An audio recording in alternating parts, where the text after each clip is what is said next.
Is FilmHub worth it in 2025? Let's talk about it. I really wanted to make an updated video to my review of FilmHub after 1 year of using it. And now it's been 3 years, and I can't believe I made that video 2 years ago. That seems crazy. But a lot has changed with FilmHub and also with me and my projects and the amount of projects I have with FilmHub. Because when I made that video originally, a lot of it is just talking about my TV show, The Big Laugh, and the process that I went through from beginning to end of that getting on Tubi and then getting onto Amazon Prime and what that all looked like. And that was my first time using FilmHub. And also back then FilmHub was growing, and I mentioned in the video that I had a meeting with FilmHub.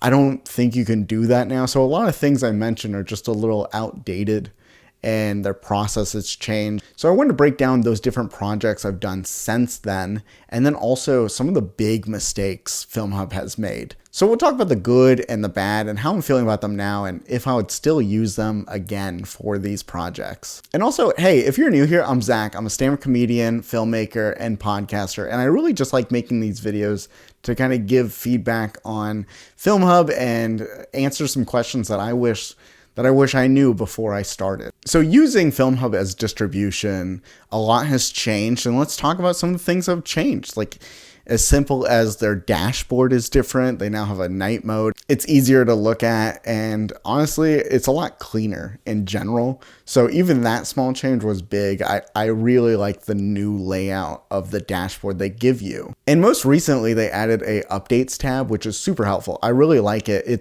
It gives you quick updates on like something as simple as Tubi performance, or hey, your money is here, or this channel just picked up your new project. So I use that tab a lot to just kind of check in on how things are going. And it's nice because you're not going to be in communication with FilmHub on a day-to-day, or you're not in an email chain with them really. You're just kind of left to this dashboard. Something else they've added since I made that video is referral links, which is great because now you can give your friends a referral link, and if they sign up, you get 10% of that referral. Instead of FilmHub getting 20%, now they're just getting 10%, and then you get 10% for 5 years. And I feel like this is a good time to mention that I have a referral link, and you're thinking about signing up for FilmHub, feel free to use my link to get started.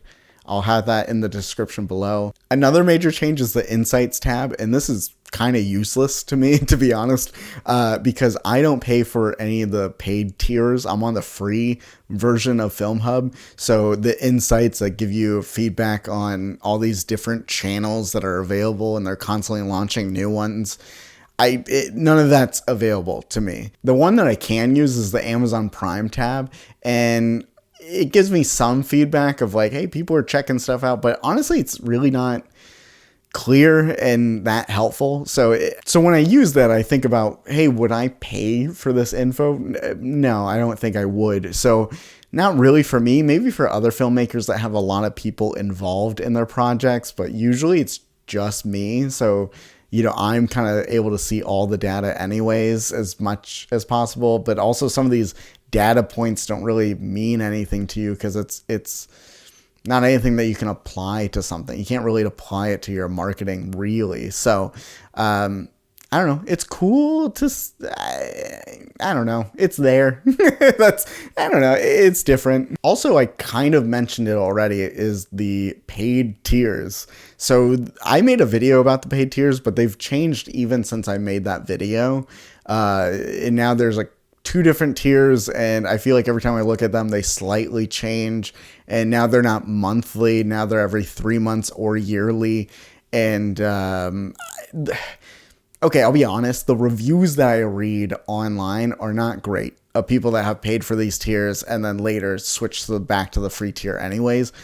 It's really not motivating me to pay the $1,000 a year to get a few things that I don't really need anyway. So it's not really something I'm looking at or paying close attention to.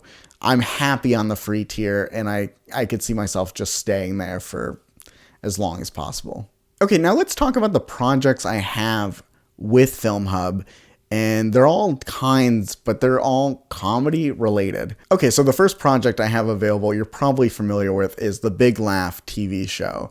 It's 3 episodes. It's 2 comedians each episode doing 15-minute sets. It's really fun. I filmed it at a comedy club in Arizona. Love this project. And now it is officially on 17 streaming services plus Amazon Prime. And I mentioned that because in the first video I mentioned they never really got it onto Amazon Prime, but I was able to open my own distribution with Amazon Prime and get it up there. And so that's how it's on Amazon Prime. But all the other streaming channels are through FilmHub for the Big Laugh. So it did really well of just getting tons of little streaming services picking it up. And honestly, it's done well overall. And Tubi is where we've made most of our money for that project. The second project I have with them is Zen Comedy, which is very similar to the Big Laugh, but instead of a TV show, I got the feedback to put it into like a feature film length. So now it's different comedians doing sets back to back in a movie format. I think it's like an hour and 10 minutes. And that one is now on 7 streaming platforms, and one of them is Amazon Prime. And interesting enough, uploading it and getting it ready was quicker, obviously, second time around. And then Amazon Prime picked it up right away, like within like the first week or two. I've talked about this on my podcast and on other podcasts of just, I let the comedians know, hey, we submitted, we're waiting for FilmHub quality control. We went through quality control. Great. Passed it. Now it's a waiting process. And then boom, right away, it was on Amazon Prime. So like within the first 30 days of submitting quality control, it was up live. And that is the fastest I've had anything go live with them. So that was really cool to see. And we're very happy with, it's on many other streaming services, but honestly, we're happy it's on Amazon Prime. And we're very stoked that it's still there and still doing well. The third one is something different that I didn't really have high expectations for. I really made this documentary just as a passion project, just for fun. So I made a documentary about the Loveland Comedy Festival, and it was their first year of the festival, and I wanted to put it on YouTube more than anything, and it is on this channel here. You can watch it if you want. And I just followed the people that started the festival and made it into a documentary. It's 22 minutes long, which is why I didn't think it was going to do well on FilmHub. I didn't, because a 22-minute, I was reading online, hey, short films don't do well.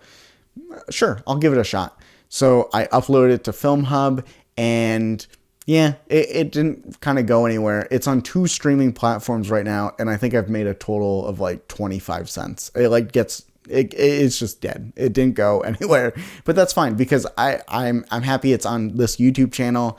And I'm really proud of the work. So this next project is very recent. Like it just came out. It's live in Loveland. So back to Loveland, Colorado. I filmed something very similar to the Big Laugh, very similar to Zen Comedy, but with Colorado comedians. And I teamed up with another production team to kind of make this project happen. And I love how it turned out. It's great. It was a live show filmed. The comics are funny. It's a good time, and we used higher quality cameras, a little, just higher production value. Currently, it's on 5 streaming platforms, but like I said, very new. And one of them is Tubi. Very excited about that. But since it's pretty new, I don't really have much to say about the project. I'm not really sure how it's going to do overall, but just happy Tubi liked it. I will say the one strange thing that happened is that Amazon Prime picked it up. And then weeks went by, and I was just constantly checking to see if it went live, and it didn't. And then finally, after like many weeks, I emailed FilmHub, and then 48 hours later, they're like, "Oh, yeah, that's strange. They didn't take it live. We'll look into it." I didn't hear anything else. All I saw was that it's been removed from Amazon Prime. So that's it. That was, we were excited about Amazon Prime, and then it kind of went away. And so that was a little heartbreaking, but I am happy that Tubi picked it up, and I have a good feeling about Tubi in this project. Now that I've given you some background of these projects, now we can talk about the big mistakes that happened with FilmHub. The big laugh, no real big mistakes. Honestly, I've talked about in the other videos, just that they couldn't get it on Amazon Prime for some reason. And then I was able to get it on Amazon Prime. So that's strange, really, more than anything. But honestly, pretty smooth back and forth, besides quality control issues with subtitles. But that was me. That was me learning how to do subtitles. And then the next project is Zen Comedy. That one, there was a big mistake. So much smoother upload, but I will say we passed quality control and everything was good. They're starting to pitch it out. Amazon Prime picked it up. Very excited. And then I noticed many weeks after that when you click to watch the trailer, that it was just a random clip, like totally random, of one of the comedians, and like they're like kind of part of their set, and not even like a beginning. It's just a random clip. And I messaged them. I was like, "Hey, this is not my trailer. This is just like a clip." And they told me that, "Oh, your trailer didn't pass quality control, so we just picked a random clip." And I was like, "You just picked a random clip? You didn't talk to me about it?" I thought that was the wildest thing. It's just like, they're like, "Yeah, we decided to market your film completely different." And that was just, that's so crazy to me. And that's why I learned that trailers aren't part of quality control, really. You don't really need them at that point. And I made a video about this, but I will mention that since then, since I made that video and I've talked about it openly, they've changed their quality control and now trailers are required. I'm hoping that my issue has fixed that for all of us. I hope I was part of the voice that kind of pushed that change, because I think that is so crazy that I spend so much time on a trailer and how I want the thing to be seen, and then you're just like, I don't know, here's a random clip of it. Very, very upsetting overall. I talked to them, and then they were able to get a updated version of the trailer that passed quality control, and now that's up there. But I really feel like that kind of like hurt the project, and I feel like Zen Comedy could have gone further than it did if it didn't have that, because I don't think that clip did it justice of what the project is. The next is the Loveland documentary I was talking about. This is also crazy to me. They changed the graphics and misspelled the project on the graphics. So they changed my graphics. They edited the graphics, which they will do. And I noticed that it was misspelled. And then I told them it's misspelled. And then they told me it's not. And I said, yes, it is. And then they said, oh, actually it is. And then they changed it. So it was honestly like many days of emailing back and forth to be like, hey, you misspelled it, and now you're pitching a misspelled version to people. like could we fix this before more large streaming services see this? So I don't really think that affected the short film, the documentary. I don't.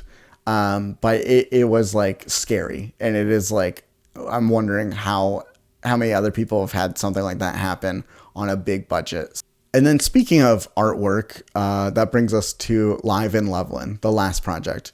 They also changed the graphics on that. And here's the thing, it's fine. It's not great. It's not what I want. And I say that because they removed some text, and then they left the spacing of the text that's there high up. And I would have, me personally, I would have brought it down and centered it more. So now there's just like space where text used to be, and then that text higher up.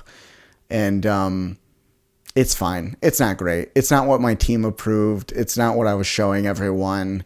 But it is what's on Tubi and these other streaming platforms. So those are the big mistakes that's happened. And since the first video I made, something else that's changed is, like, when I did Zen Comedy and I had that project finished, I actually shopped it around a little bit. I went to other distribution and I talked to other companies, and I had meetings, and wow, is there just a lot of scams out there and a lot of just people that I got the sense that that they're just not really focused on pitching your movie, and they're more of like a numbers game. And I had some that were like wanted my entire catalog, not just Zen Comedy. They like just a lot of strange meetings. I had like one meeting where I met with someone 3 different times, and every single time they were like, "What's your film again?" And I was like, "You're the one setting up these meetings. Like, we just talked." Like, so, and I don't know. I mention all that is because I feel like I did FilmHub. I saw the success with The Big Laugh. And then when I started making these other projects, I was like, let me look around. Let me check in again. It's been some time. And I checked in again, and I was still like, you know what? I'm going to go with FilmHub, because I know like they lack communication, and I know that they might mess up my graphics or whatever. But if I stay on top of them and I really focus in and understand their process, I feel like they're the most transparent. I didn't really understand the transparency with some of these other companies that I met with. Like, they're not going to give you a dashboard. They're not going to tell you who they're pitching to. I didn't really get all that info. I felt like it was very kind of like quiet and closed door. That's the conversation I felt. And since the other video, I've talked to so many filmmakers, and I've learned about other distribution companies and been in Facebook groups and things like that. So that's why Zen Comedy, Live and Loveland, the documentary, The Big Laugh, it's on FilmHub. I think they're still one of the best choices out there for someone my size, someone that's doing projects that I put together. Especially I do something strange. I make these like comedy special showcases. And I do comedy, and some distribution don't even want comedy at all, because they're like, it's hard to sell. And I'm like, sure, whatever. But it's what I like to do. So I think it's good for me and my process. And I feel like a lot of us out there, we're trying to do something unique. It's probably one of the better options. So will I be using FilmHub in 2025? The answer is yes. I actually have 2 projects that I'm about to do on FilmHub. One is very different. It's a spiritual documentary, and that was just like a fun passion project to kind of, learn about Reiki and learn about the process and do some interviews, some talking heads, and it was just fun to put together. So I'm excited to see something outside of comedy, what it looks like on there. And that's the other reason I want to do it, is like, what happens outside of my niche? And then the second thing I'm very, very excited about. I spent a lot of time and a lot of money on my own comedy special. So I filmed a comedy special in Arizona at a theater, and it's like 5 cameras and like 6 different audio inputs, and it's a big project for me, and it's the highest budget of these like specials I've done, and it's just me instead of a bunch of comedians. And so I'm excited to see how that one does, because it's the most beautiful thing I've made. The audio is really good. Like, it's coming together nicely. And so that will also go on FilmHub, and I'm excited about that. I really want FilmHub to kind of help me get it on Hulu or Peacock or some of these other streaming services that I've never been on before, and really get a bigger audience on. So yeah, I plan on using them for the next few years, at least, on some of these projects I want to make, because I like I said, I think they're good for my type of projects and filmmakers like me. So thank you so much for watching this video. I hope you found it helpful, and I would love to hear in the comments any feedback on like your experience with FilmHub or other distribution or anything that you're working on, or what kind of niche you're in with filmmaking. I would love to learn about that. And please subscribe to the channel. I'm trying to grow this. I'm trying to grow this into a thing. So please subscribe, and thank you so much. And I'll talk to you soon.